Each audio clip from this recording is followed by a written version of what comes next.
Good afternoon, everyone. Thanks for joining us here at the Emergency Operations Center today. We're a critical team of people from Metro government, local partners, and state emergency officials are working to support Nashvillians. We know it's another bitter cold weekend. The people gathered here have two priorities: enabling NES in their effort to restore power and keeping Nashvillians safe as they continue that work.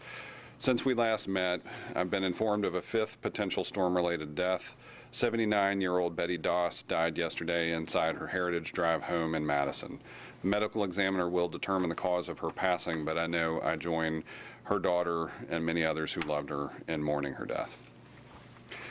This morning I was out in Bellevue with members of the Tennessee National Guard, TDOT, and NDOT crews working to clear down trees and vegetation from roadways and right-of-way. It was impressive to see the size and speed of the operation and the way these crews work seamlessly together to remove obstacles so that NES's power crews can access down lines and do their work. It's hard to put into words the sheer scale of the destruction we saw on the ground today. You can see some of the visuals that we've got here. Drone footage is showing the scale of the damage and the road still being cleared.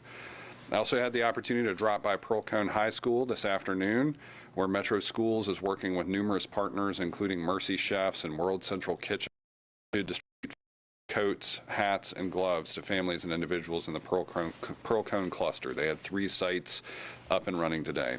At Pearl Cone, it was amazing to be working alongside district leadership, school leaders, faculty and staff, and students as we shared food and resources. I was serving hot meals alongside a Pearl Cone senior who plays softball and looks forward to playing in college. Today, she was serving her community.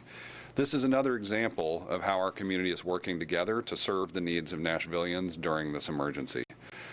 Today and tomorrow, Nashville Soccer Club is opening Geodis Park for families and residents facing challenges from the winter storm. They're providing a warm place, a place to charge up, games and activities throughout the day.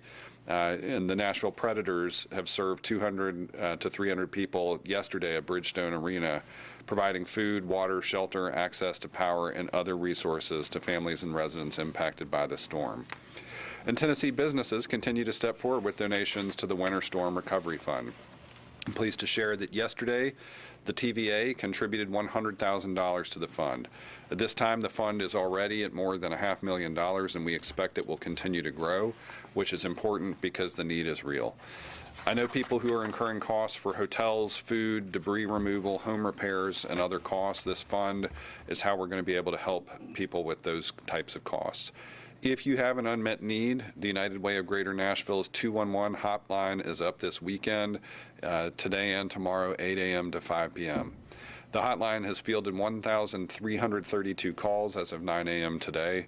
They've made 2,027 referrals to area nonprofits for support. The top 3 needs reported continue to be shelter, food, and disaster relief. As of this morning, we've connected 140 million families to free stays through Airbnb Foundation. The Airbnb Foundation originally allotted 980 free nights, and those have been fully distributed already. Erica Mitchell, the head of the United Way of Greater Nashville, told me that operators shared this has been an incredibly emotional moment for the families they're serving.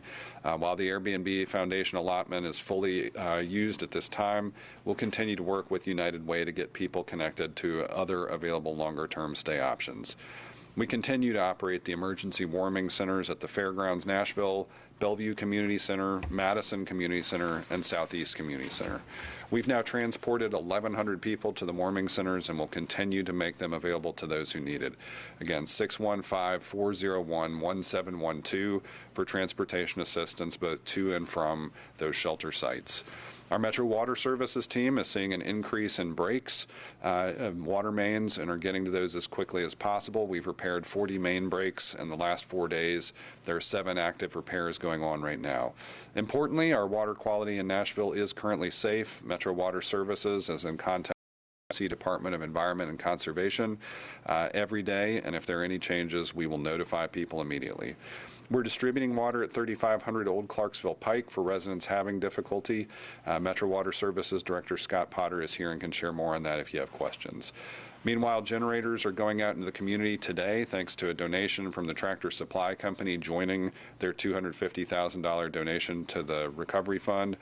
Our volunteer organizations active in disaster have worked to identify places with the greatest need where those generators will be used. And as those are distributed, OEM is also providing carbon monoxide detectors from the State Fire Marshal.